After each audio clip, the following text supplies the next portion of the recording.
dong, dong, dong, dong, dong, dong, dong, dong.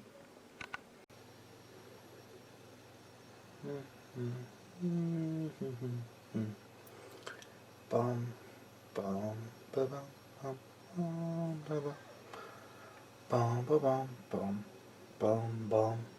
Hello! Another video for Deadzone Escalation, and this time we will be talking about the Nameless.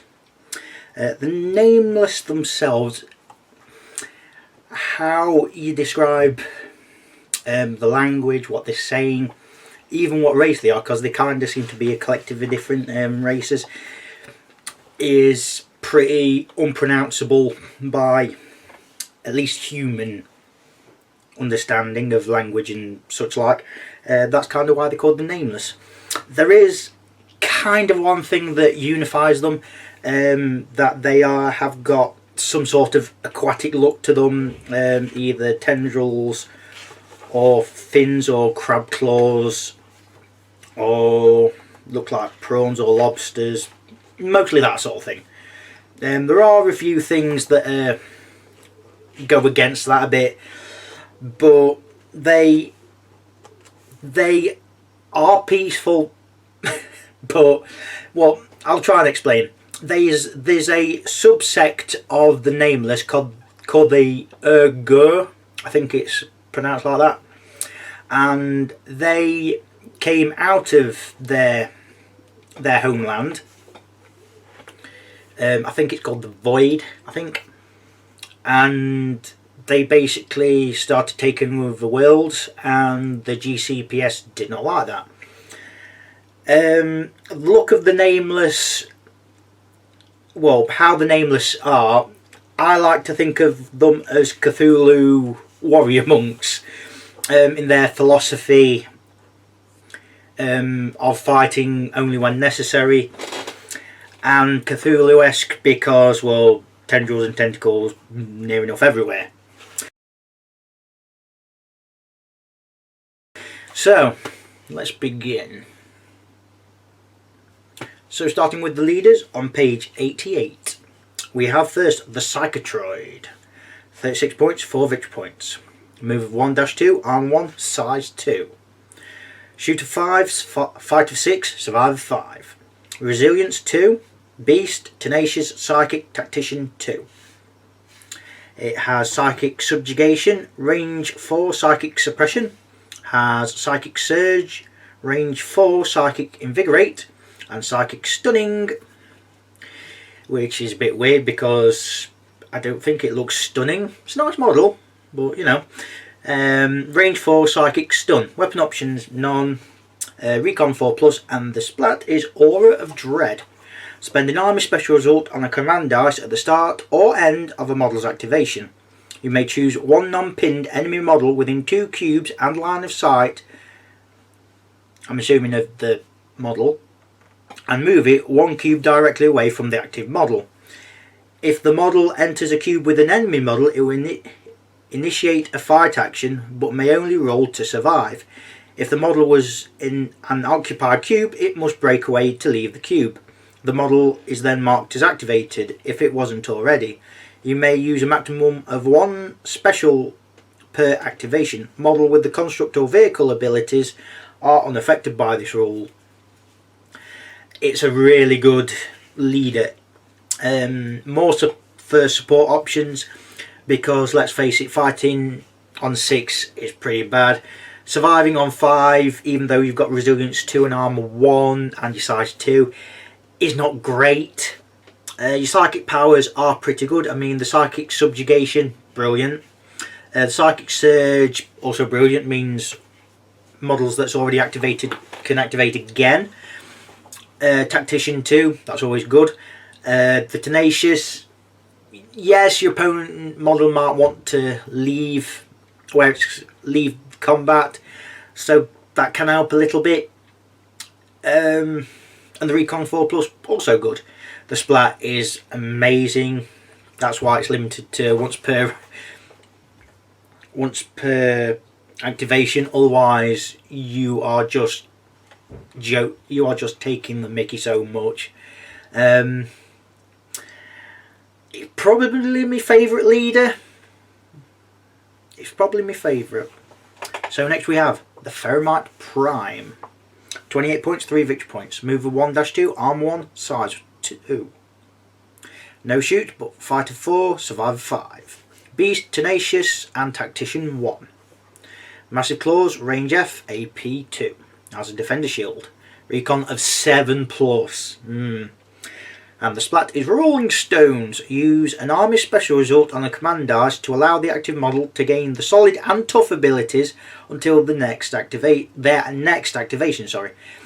The active model may not have performed a move, sprint, or breakaway action this activation. So basically, the model could shoot, it could fight, but it can't do anything else. This has a ton of potential.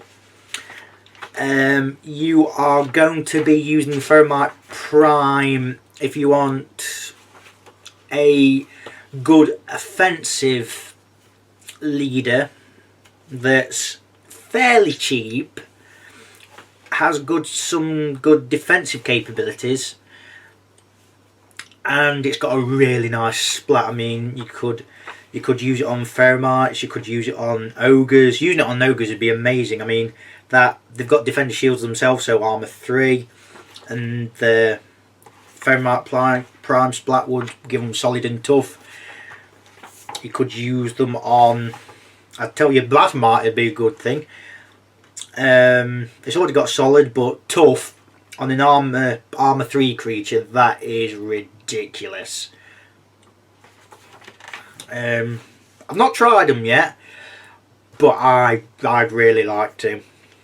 Next we have the Blight. 32 points, 3 victory points.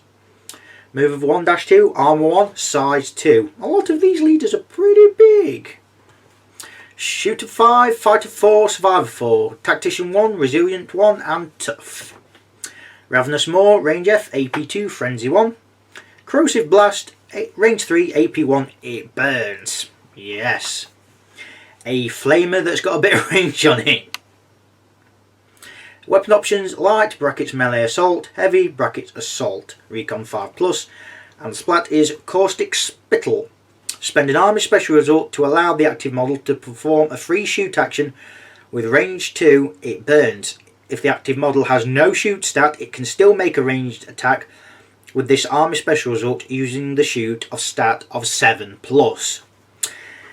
I've used the Blight. He's really good.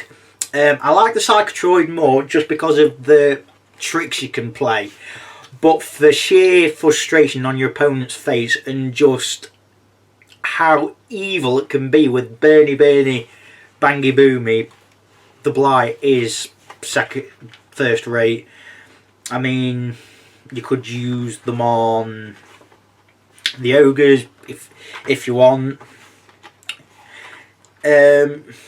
I mean, the fact you could use it on anyone, yes, you probably won't do initial damage, but it's the it burns rule that kind of makes it really good, because it burns will take effect even if you miss.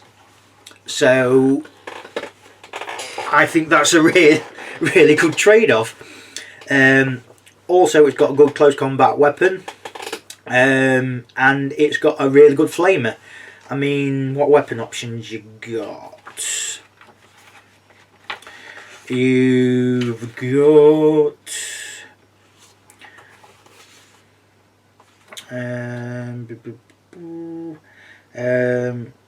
you've got the razor claws. That's a bit expensive. Ripping tentacles. Kind of pointless considering what it's got already. Concussive bile ducts. Very pointless considering what it's got already.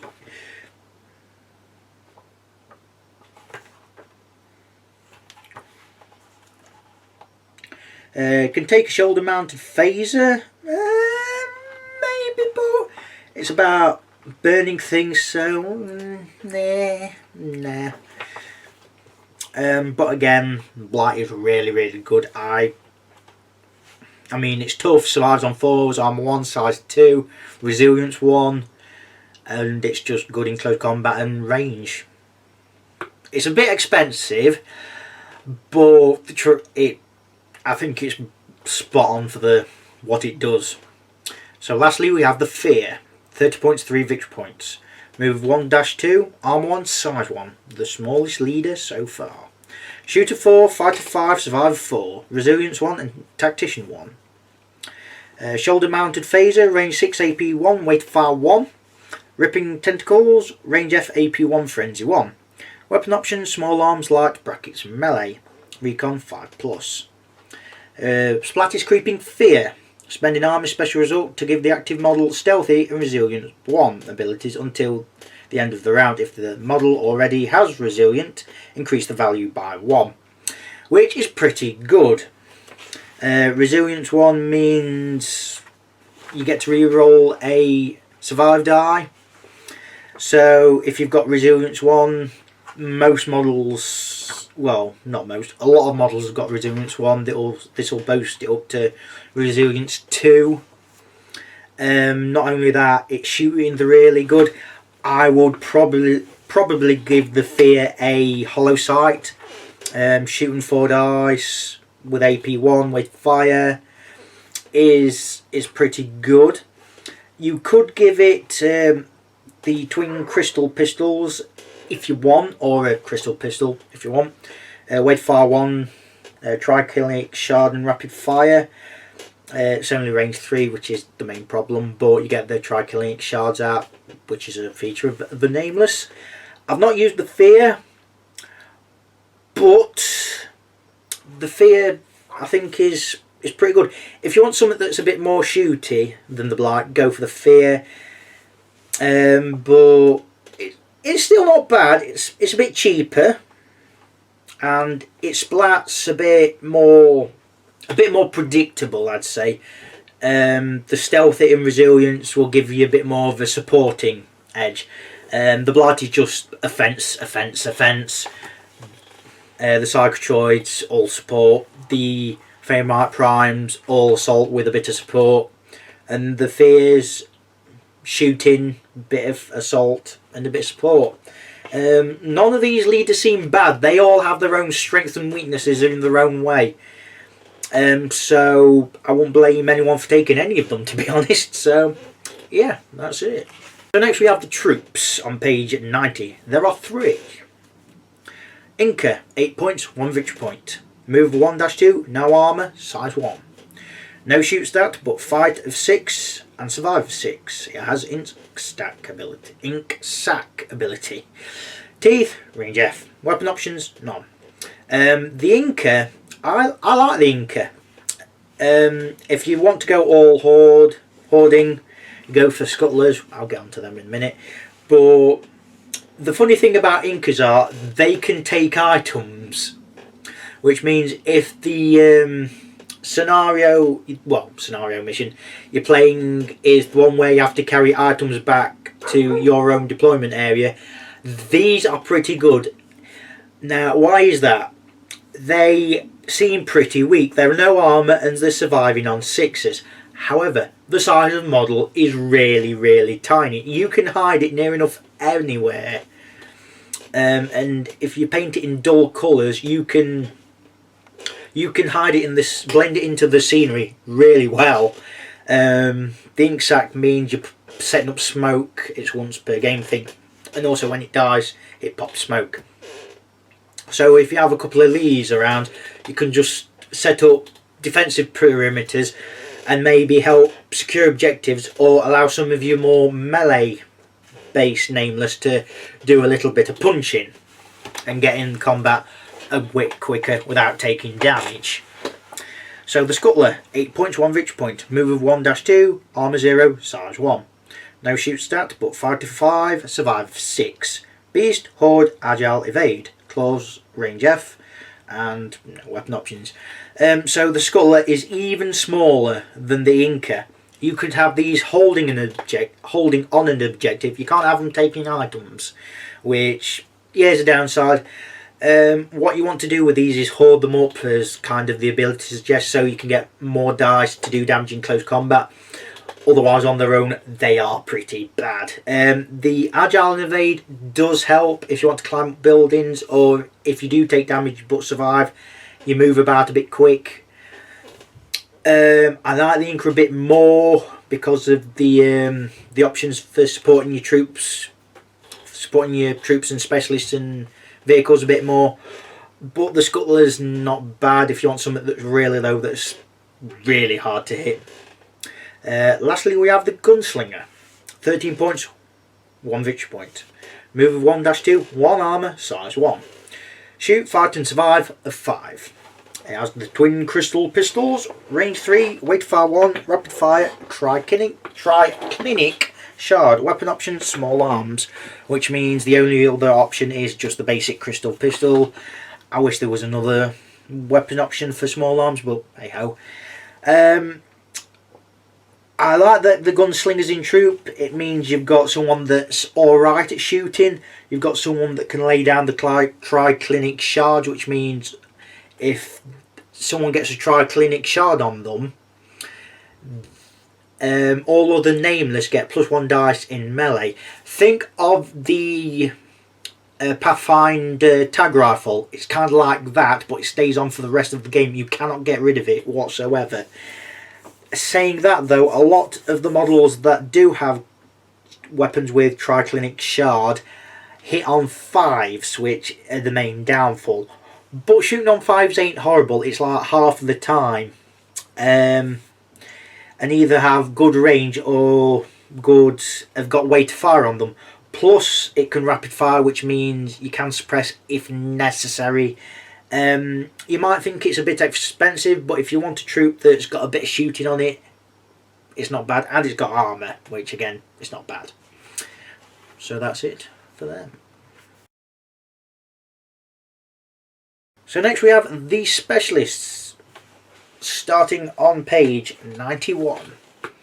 So starting with the Assassin, 17 points, 2 victory points. Move 2-3, arm 1, size 1. No shoot, but fight of 5, survive 5. It has Beast and Stealthy. Razor Claws, Range F, AP 1, Frenzy 2 and Jump Pack. No weapon options. The Assassin isn't bad. I've not had much luck with them, but then again, I don't win many games, to be honest.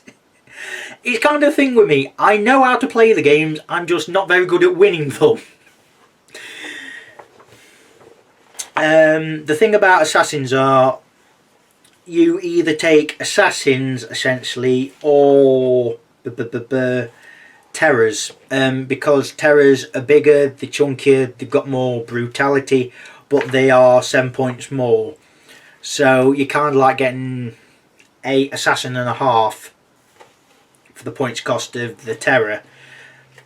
So do you want something that's a bit cheaper, that's got more rerolls, that's got a jump pack, so it doesn't fall off buildings, or do you want something that, well, it's smaller as well, which is actually a benefit, depends on what terrain setup you've got. So next we have the Carotid, 15 points, 2 victory points. Move 2-3, sorry. Armour 1, size 1. No shoot value, but fight and survive of 5. Beast. Razor Claws, Range F, AP 1, Frenzy 2. Weapon options, light, brackets, melee. I don't know what to tell you about the Carotid, to be honest. They are kind of a half-arsed assassin. The only good thing about them is they can take different weapons, so you can give them Ravenous No More, AP2 Frenzy 1. They've already got the Razor Claws. Yeah, they've already got the Razor Claws. You could give them Ripping Tentacles, which the Frenzy is a bit better, so what's the point? I'm struggling to see the point of Carotids. They're only 2 points less than an Assassin, and the only things it's not got is a Jump Pack and Stealthy, which for the 2 points you might as well get an Assassin. I just don't see the point of them, to to be honest. I really don't. Thermite then. 23 points, 2 victory points. Move of 1-2, arm 1, size 2. Shoot of dash, fight of 4, survive of 5. Beast and tenacious. Massive claws, range F, AP 2, and has a defender shield. I want to try these out. Reason being that it just seems like a good, solid specialist. It is like a cheap ogre, but you can near enough take 2 of these for the price of 1 ogre. It's 46 points, an ogre 35, so yeah, it's 11 points.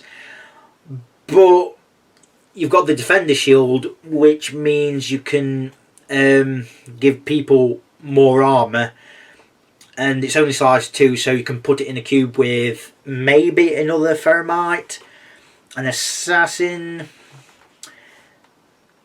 a terror, a rifleman if you want.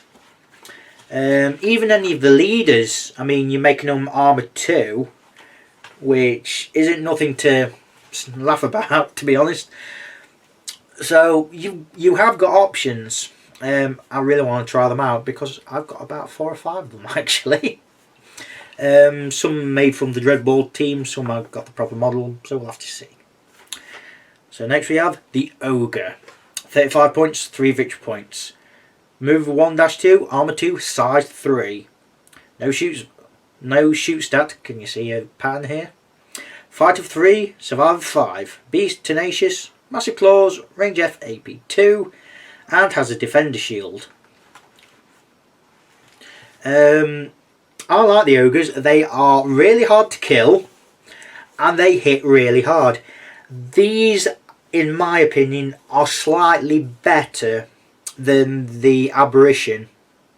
They're 5 points less. They've got defender shield. They've got the tenacious, which the Aberration hasn't. Yes, it's not as big and it hasn't got tough, but with the defender shield it's got armor 3, which even then your opponent's gonna have to think armor 1 and 2. There are ways to get around that. When you get to armor 3, you need really big guns, and the problem is the really big things for the namers have got really good armor. So yeah, I really like the ogres. They are good in close combat, and the thing is, because they're in a specialist slot and you take a load of either Incas or Scuttlers, you can take a lot of ogres. Thing is, you pop a load of smoke with the Incas and then have these lumbering around, your opponent's going to worry. They are expensive, considering the 3 victory points and 35 points each, but they're hitting on 3s and AP 2, and if you want to run away from them, which I don't blame you, you are on 2 dice for defending, so it's not going to be good. Next we have the Spawn. 23 points, 3 victory points. Move 1-2, arm 1, size 3. Another size 3 thing. No shoot stat, surprise surprise, but fighting on 4s, survive of 5. Tenacious 1, resilience 1, and tenacious. Ripping tentacles, range F, AP 1, frenzy 1. Weapon options, none. Seems interesting to me. At first glance it seemed like a half-assed version of the Ogre. However, there are some things that do change things a bit. It's cheaper for one thing by 12 points. It doesn't hit as hard, and it fights on 4s, which, yes, it's a downside. But it has got resilience 1. Plus, if you have someone else in there with it, like, I don't know, an assassin, a scuttler, if you want, a carotid, you can boost it up somewhat. I want to try the Spawn. I've not tried it yet, but it'd be interesting to see how it works. Yeah. So next we have the Rifleman. 15 points, 2 victory points. Move 1-2, arm 1, size 1. Shoot and survive of 5, fight of 6, resilience 1. Crystal Rifle, which is range 10, triclinic shard and rapid fire. Weapon options, small arms, light, sniper, which basically means both versions of the crystal pistols and the twin crystal pistols. and the crystal rifle. That's all the weapon options. So yeah. I try to use the rifleman, but I struggle. They've got range. That is their main benefit. They have range. Once they're in combat, they are dead. Their shoot is hit and miss because it's half the time. Yes, I said hitting half the time isn't bad, but considering it's the main thing what they do, maybe make it a bit better. Not only that, but their weapon relies on the triclinic shard to work. Otherwise, it's just a basic rifle with a lot of range on it.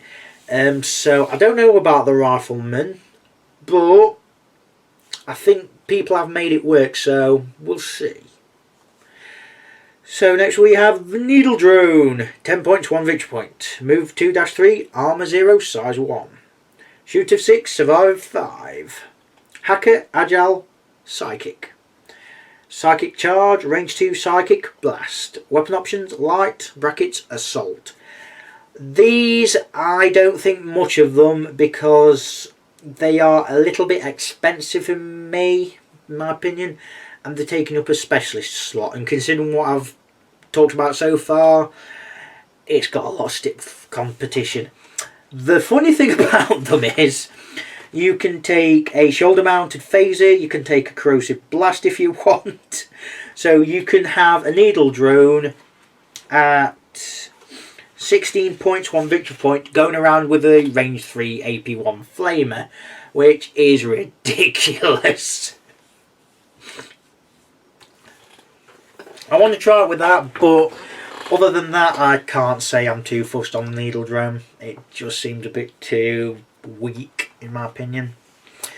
Next we have the Terror. 24 points, 3 victory points. Move of 2-3, arm 1, size 2. No shoot stat. Oh, we're back to that again.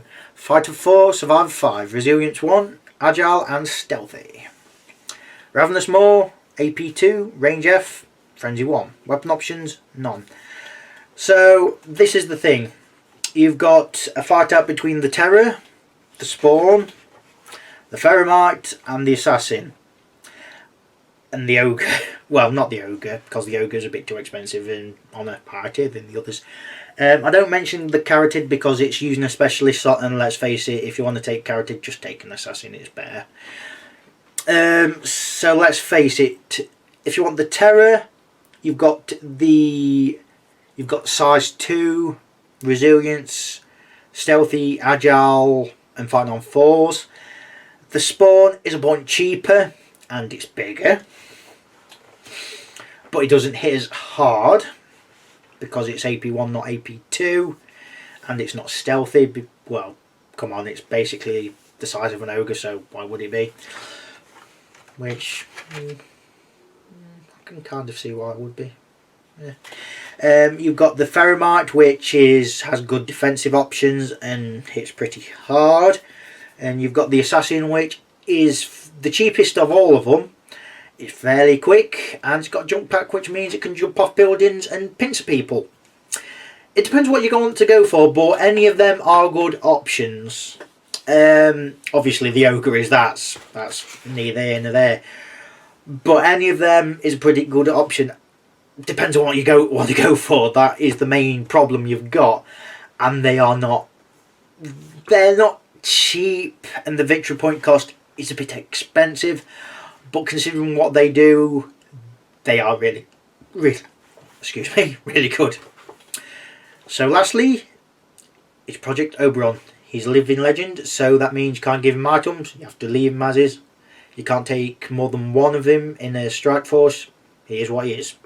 28 points, 3 victory points. Move of 1-2, armor 0, size 1. Shoot, fight and survive of 4. He has Scout, and has a Needler, which is range 4, AP1, weight far 1, toxic shards, range F, AP1, toxic 1, and he has 1 energy shield. He's not bad.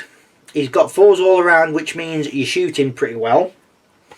Your survive's not bad. You've got no armour, which is the problem, but you've got an energy shield, which kind of backs you up a bit.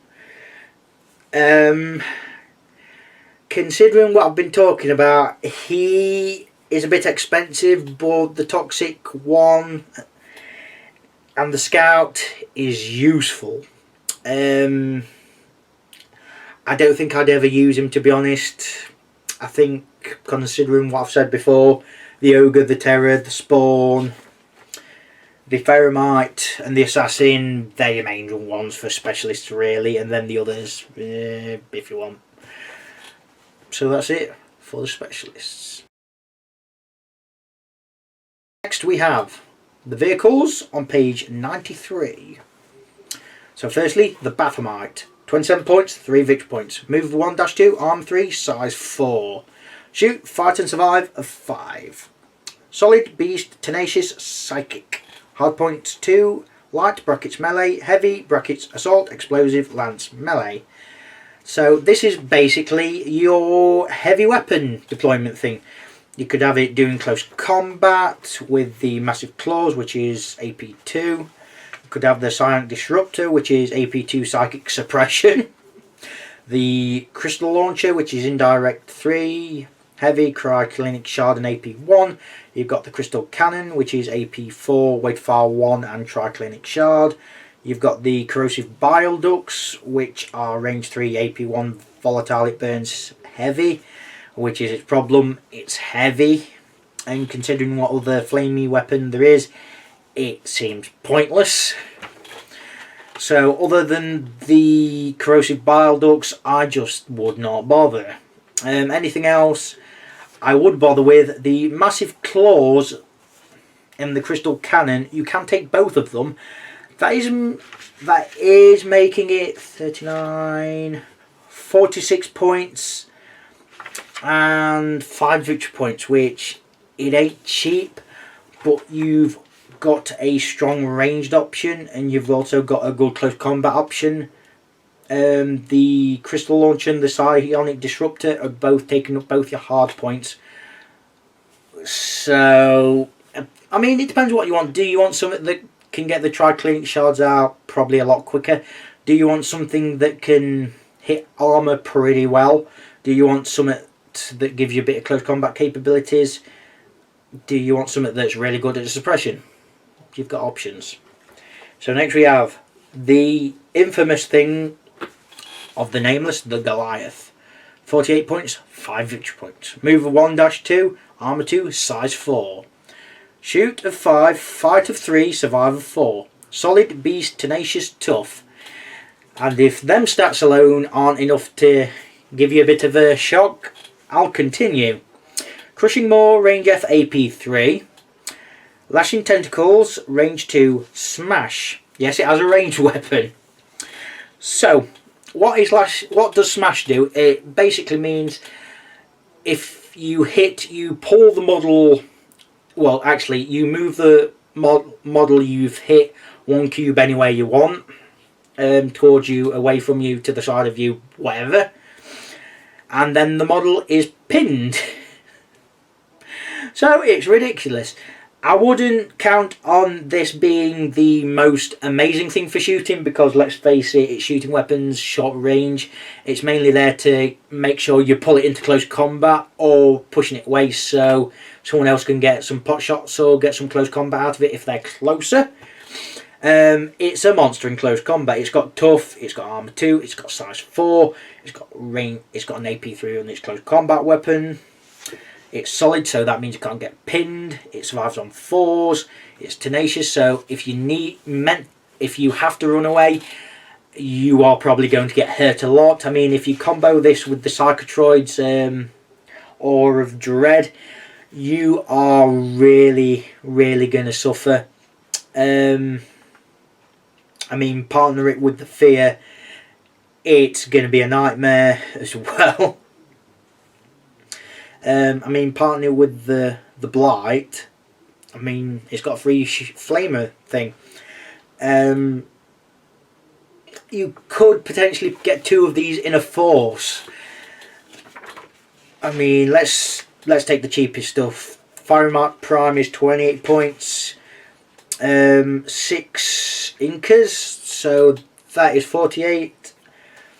So that is 60, 72. 72 plus 96, because 96 is for 2 Goliaths, is 174. So you could fit it into a 200-point game. That'd be funny. Yeah, I really like the Goliaths. They are expensive, but they get the job done. And it's going to be a bullet magnet like no one's business, so chances are it'll be soaking up a lot of fire for you. So if you take 2 of them, your opponent's going to be scared. So lastly, we have the items and the weapons on page 94. So the items then: ammo is 2 points, AP ammo is 4, frag grenades is 6, yeah, they can take frag grenades, hollow sights are 8, med pack, yeah, hollow sights are 8, just in case no one heard what I said. Med packs are 4, smoke grenades are 3, energy shields 2 are 5, energy shields 3 are 7. The weapons, you've got crystal pistol, which you can take that as another weapon. 2 points, range 3, triclinic shard. Twin crystal pistols, 4 points, range 3, weight fire 1, triclinic shard and rapid fire. Corrosive blast, 6 points, range 3, AP 1, it burns.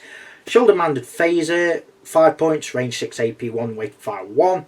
Ravenous Maw, 9 points, 1 victory point, range F, AP 2, frenzy 1. Razor Claws, 10 points, 1 victory point, whew, that's expensive. Range F, AP 1, frenzy 2. Ripping Tentacles, 8 points, 1 victory point, range F, AP 1, frenzy 1.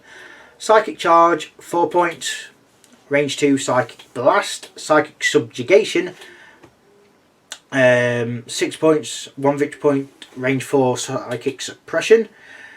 Crystal Rifle, 6 points, range 10, triclinic shard, rapid fire. Crystal Cannon, 12 points, 1 victory point, range F, AP 2, AP 4, sorry. Weight fire 1, triclinic shard. Crystal Launcher, 12 points, 1 victory point, range F, AP 1, and direct 3, heavy, triclinic shard. Psionic Disruptor, 10 points, 1 victory point, range 4, AP 2, psychic suppression. And Massive Claws, 7 points, 1 victory point, range F, AP 2. So, the Nameless, they have a lot of good close combat. They have not bad range, but you have to look for it. The Rifleman's alright, and the Gunslinger, because it's a troop, you can kind of set it to work doing some stuff. But the main thing about the Nameless is they are good in close combat. They are not cheap, in the specialists anyway. The thing about the Nameless is, most of the time it's a case of what you see is what you get. I mean, there's some way you've got weapon options like the Goliath, the Baphomet, the Carotid and the Fear and the Blight. You've got weapon options there, but pretty much everywhere else, stick with what you got. What they have is what they have. Also, they've got Beast on a lot of things, which means if you want to grab items, you are going to struggle a little bit. All in all, though, they are an amazing faction to play as, and to be honest, if you are playing Plague, I think these are the faction that's going to hurt you the most, to be honest. If you are playing the Forge Fathers, I think these might do not quite so well, because they're going to take away your armour and you're surviving on 5s mostly, which is going to weigh you down. But they are a fairly easy faction to use because they are what they are. You've either got close combat or range, there you go. And the Triclinic Shard is a nice touch if you get it working, which it's a little bit hard, but once you get it working, it's going to hurt. So, that's it for the Nameless. Goodbye for now.